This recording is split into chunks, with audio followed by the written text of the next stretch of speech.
நேயர்கள் அனைவருக்கும் இனிய காலை வணக்கம். மற்றும் ஒரு நாளடுகளில் நமது பார்வை நிகழ்ச்சியூடாக உங்களை சந்திப்பதில் மிக்க மகிழ்ச்சி. இன்று 3ஆம் தேதி ஆவணி மாதம் 2017ஆம் ஆண்டு வியாழக்கிழமை இலங்கையிலிருந்து வெளிவந்திருக்கும் பிரதானமான பத்திரிகைகளின் முதல் பக்க முக்கிய செய்திகள் மீது கவனத்தை செலுத்தலாம். அந்த வகையில் இன்று பெரும்பாலும் அனைத்து பத்திரிகைகளின் முதல் பக்கத்திலும் அமைச்சர் ரவி கருணாநாயக்கவுக்கு எதிரான ஜனாதிபதி ஆணைக்குழு விசாரணை பற்றிய செய்திகளையே இன்றைய முதல் பக்கங்கள் தாங்கி வந்திருக்கின்றன. அந்த வகையில் இன்றைய வீரகேசரி பத்திரிகையின் பிரதான தலைப்பு செய்தியாக அர்ஜுன் அலோசியஸுடன் வியாபார தொடர்பில்லை, மொனாக் ரெசிடென்சி மனை குடியிருப்பில் தான் தற்போதும் வசிக்கின்றோம், ஆனால் எனது மனைவி குறித்த குடியிருப்பு தொடர்பில் யாருடன் ஒப்பந்தம் செய்தார் என்றோ எவ்வளவு ஒப்பந்தம் நடந்ததென்றோ எனக்கு தெரியாது. அது மட்டுமல்லாது எனது வீடு 4000 சதுர பரப்பளவு என ஆணைக்குழுவில் தெரிவிக்கின்றார்கள். ஆனால் எனது வீட்டின் உண்மையான பரப்பளவு 2000 சதுர பரப்பளவு மட்டுமே என்று அமைச்சர் ரவி கருணாநாயக்க ஜனாதிபதி ஆணைக்குழுவில் சாட்சியம் அளிக்கும் போது தெரிவித்தார் என அந்த செய்தி தொடர்ந்து செல்கின்றது. அதேபோல மற்றொரு கட்டமிடப்பட்ட செய்தியாக கூட்டு எதிரணியின் பின்வாங்கலுக்கு பின்னணியில் மிகப்பெரிய நாட்டின் தூதரகம், யாருடன் தொடர்பு கொண்டு உரையாடினர் என்பதும் தெரியும் என்கின்றது அரசாங்கம் என்ற ஒரு செய்தி காணப்படுகின்றது. ஹம்பாந்தோட்டை துறைமுக உடன்படிக்கை தொடர்பாக கடந்த வெள்ளிக்கிழமை பாராளுமன்றத்தில் நடைபெறவிருந்த விவாதத்தை கூட்டு எதிரணியினர் குழப்பி நடத்தவிடாமல் செய்ததன் பின்னணியில் மிகப்பெரிய நாடு ஒன்றின் தூதரகமே இருந்தது என்று அரசாங்கம் தெரிவித்துள்ளது.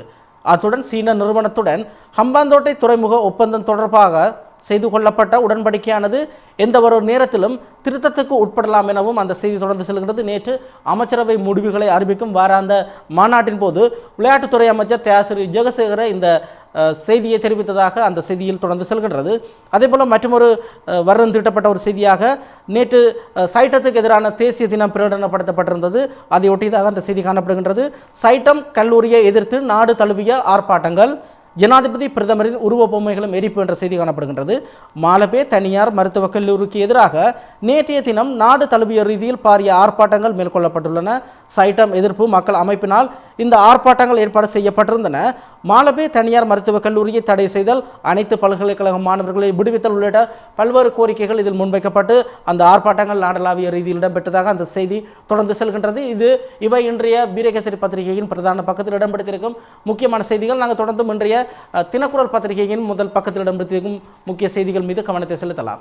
தினக்குரல் பத்திரிகையின் பிரதான தலைப்பு செய்தியாக அமைச்சர் ரவியை துளைத்தெடுத்த சரமாரியான கேள்விகள், 5 மணி நேரம் தீவிர விசாரணை என்ற தலைப்பில் இன்றைய தினக்குரலின் பிரதான தலைப்பு செய்தி வந்திருக்கின்றது.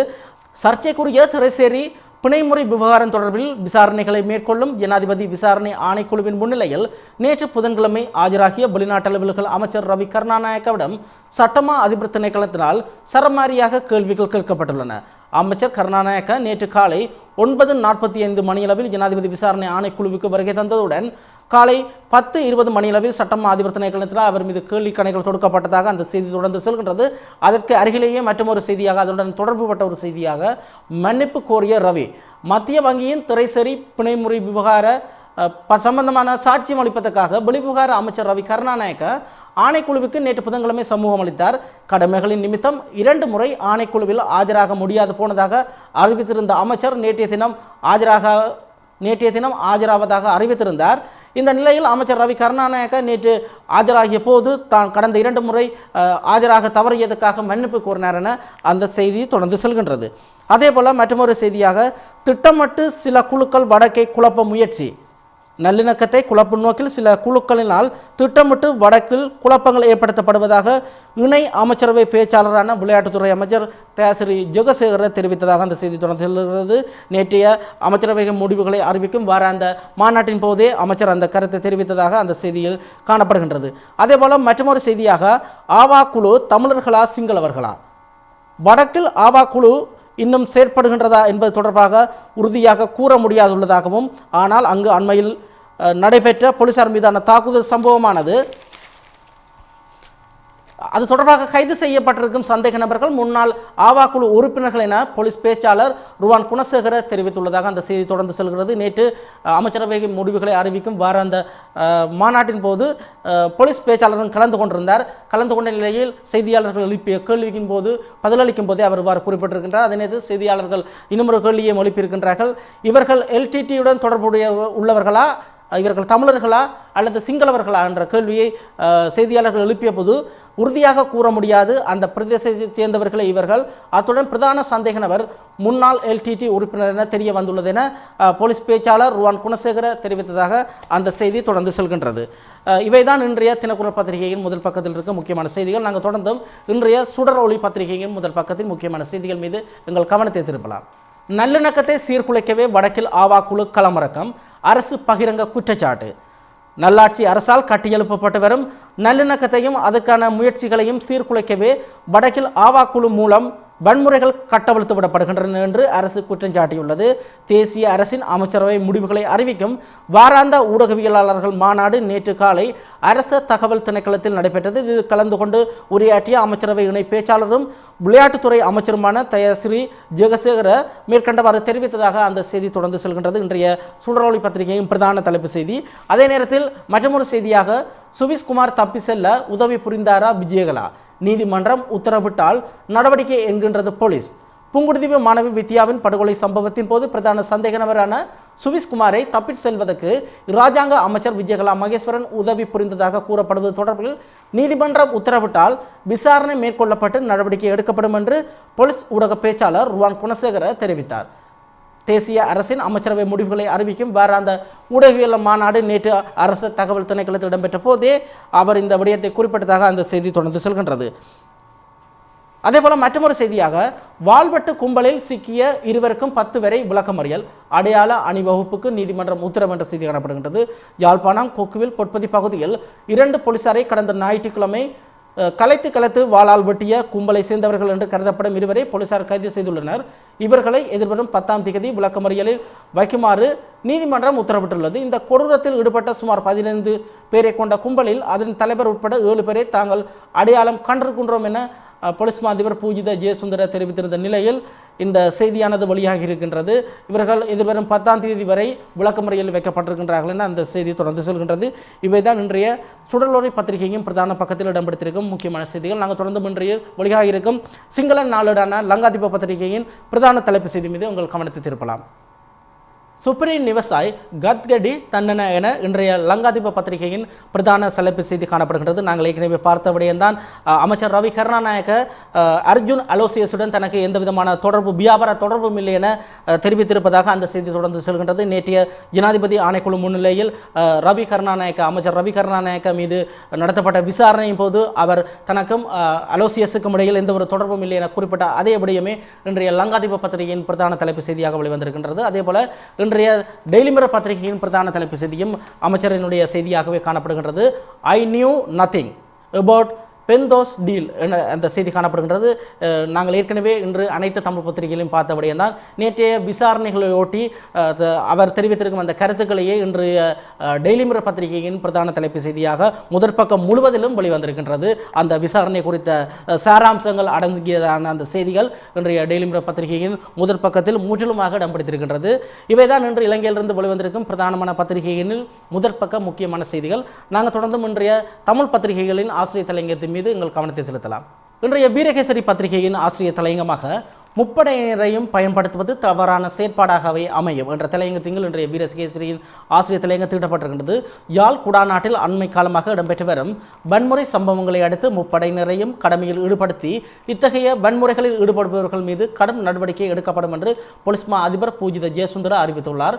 கடந்த 30ஆம் தேதி யாழ்ப்பாணம் கொக்குவில் பகுதியில் கடமையில் ஈடுபட்டிருந்த 2 போலீஸ் உத்தியோகத்தர்கள் இளைஞர் குழுவொன்றினால் வாள்வெட்டு தாக்குதலுக்கு உள்ளாகியிருந்தனர்.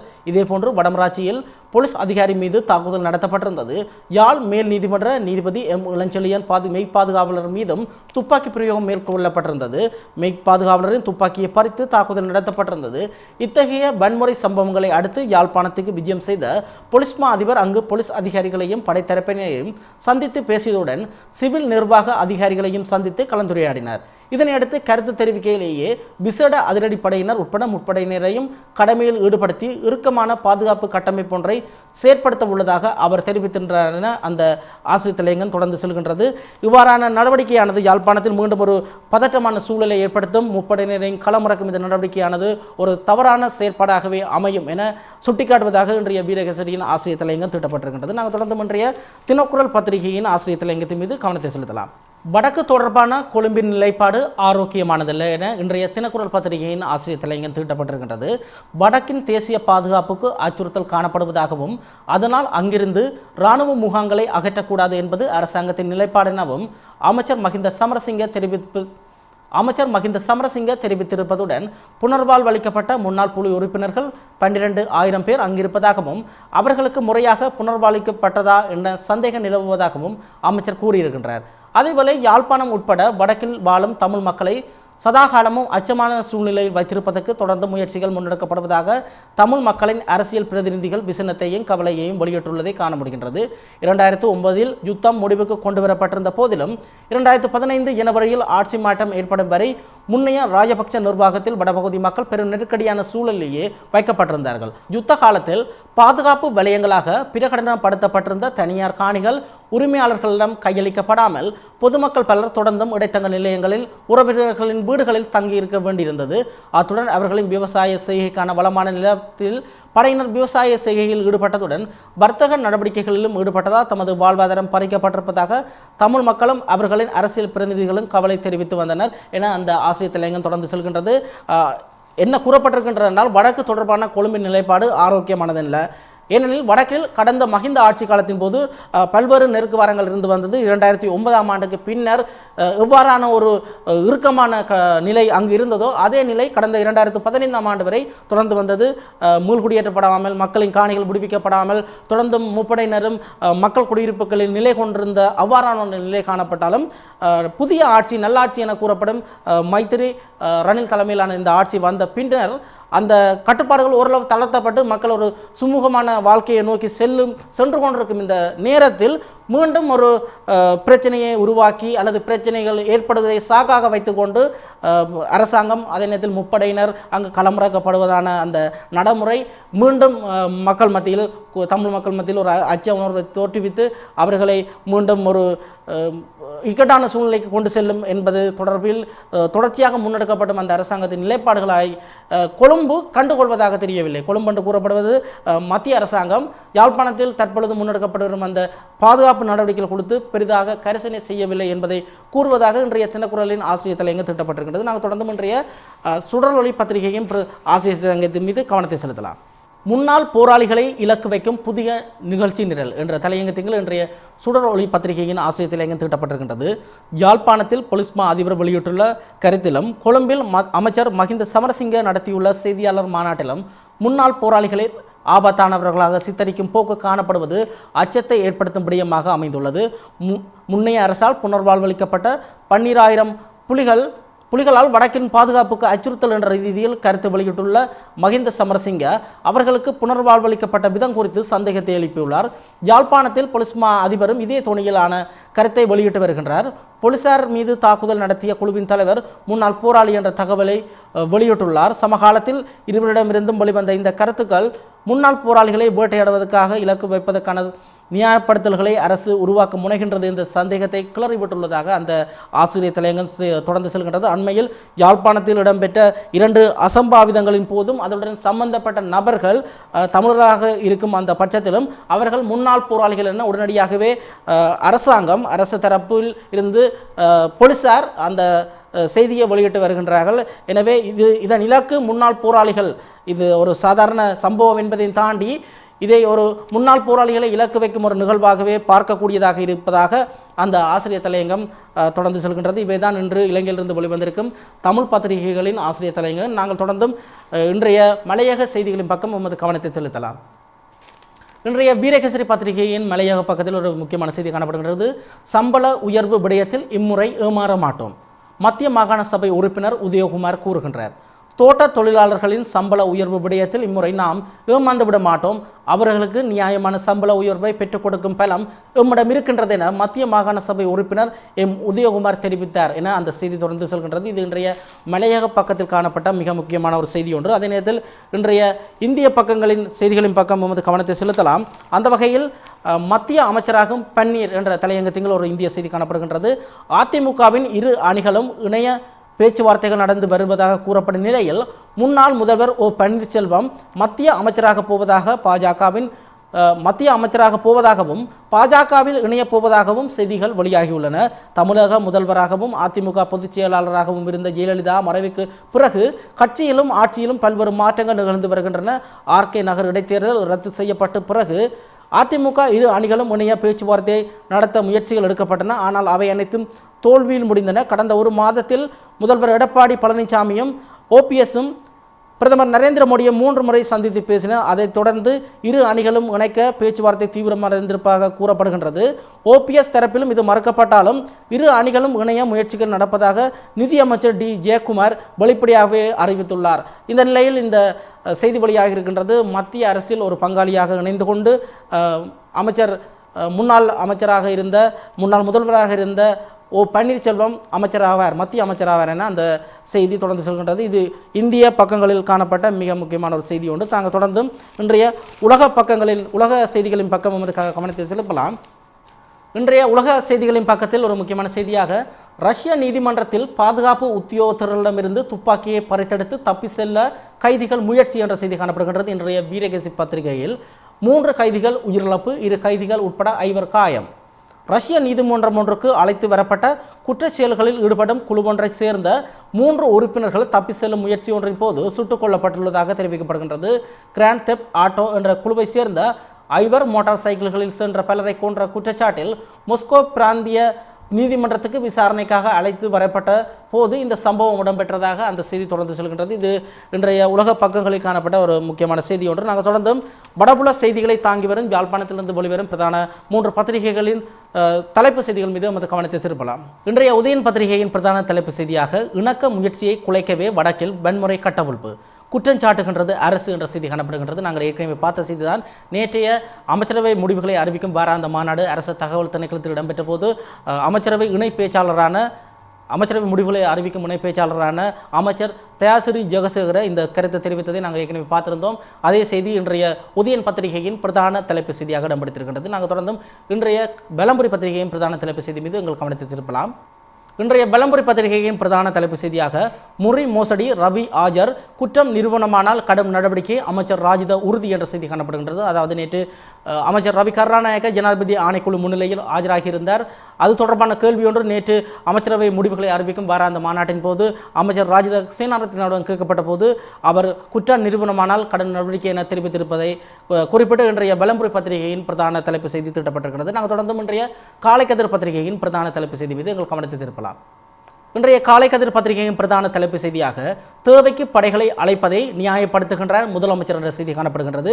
இராணுவத்தை விட்டு ஓடியவர்கள் போன்று இங்கும் யுத்த பயிற்சி பெற்றோர் குற்றங்களில் ஈடுபடலாமா என்ற அந்த செய்தி காணப்படுகின்றது.